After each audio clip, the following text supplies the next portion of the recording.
right, my name is Victor, and today my topic will be about the positives and negatives of social media. And this topic is very common in this class, especially, so it might sound repetitive, but stay with me, it gets good, all right? So my question to you all is, who here uses social media? Yeah, okay, so majority, if not all of you, can agree that social media is a dominant force in our social lives thus far. And I also want you to ask yourselves internally, how many times do you pick up your phone in a single day? Right? I'm sure after the 10th, 20th time, it becomes almost an impulse, like a habit, to pick up your phones and use it on a number of different social networks. And most of you might say, I imagine, you use Instagram or TikTok or YouTube, if that's your thing.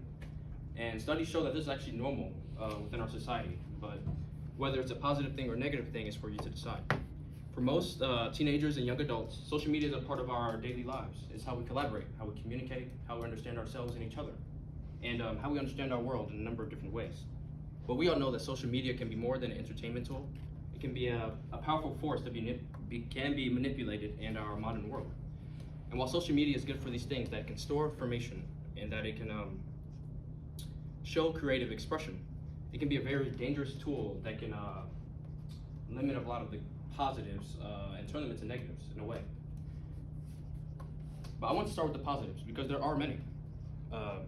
I believe that social media, or studies show rather, that social media has developed to be one of the most powerful forms of communication to date.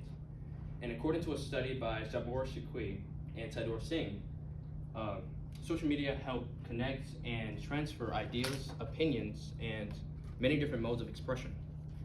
And by many different modes of expression, I mean it creates a way for entire cultures and religions and countries to be connected in a number of different ways.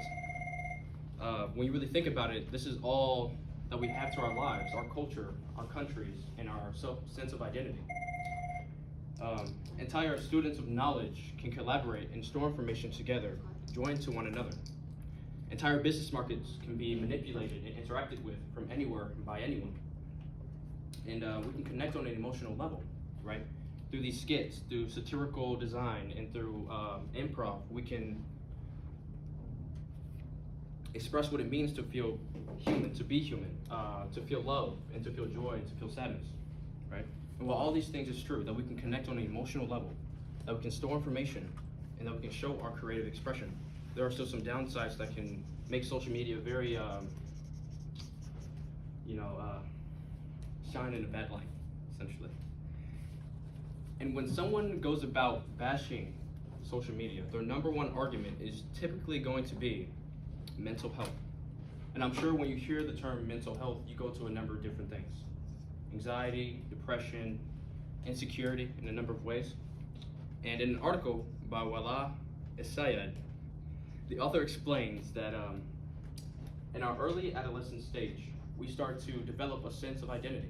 We start to understand who we are as people, or at least begin to understand what type of people that we want to be.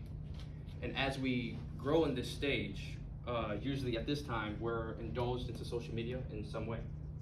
Now, social media can influence a lot of our thinking, as many of us can see, right?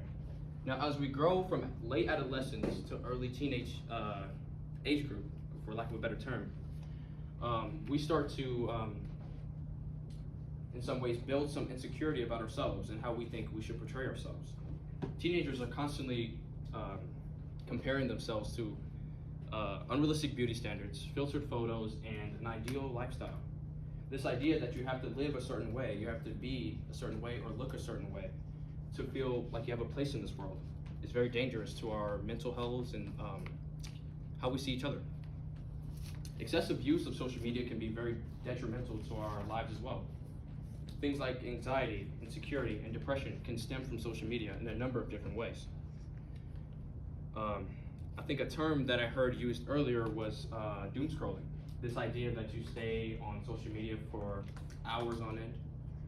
Suddenly, when you get off, your eyes are heavy with tiredness, and suddenly you wonder, where did the hours go, right? These things can also lead to depreciation in educational focus, time spent from families and friends, and time you could be spending anywhere else, reading a book or studying, right? And while these things are true, It's important to remember that social media itself is a neutral construct of our society. It's not good or bad. It's simply how we choose to use it, right? And while it's true that it's good for collaboration, for connection, and for storing information in a number of different ways, it can be detrimental to our mental health, our mental lives, and how we interact with each other socially. I believe our challenge is how should we effectively use social media? Rather, who should be allowed to use social media, and in what ways can we change to increase our positives and decrease our negatives? This is all I have for you today. Thank you.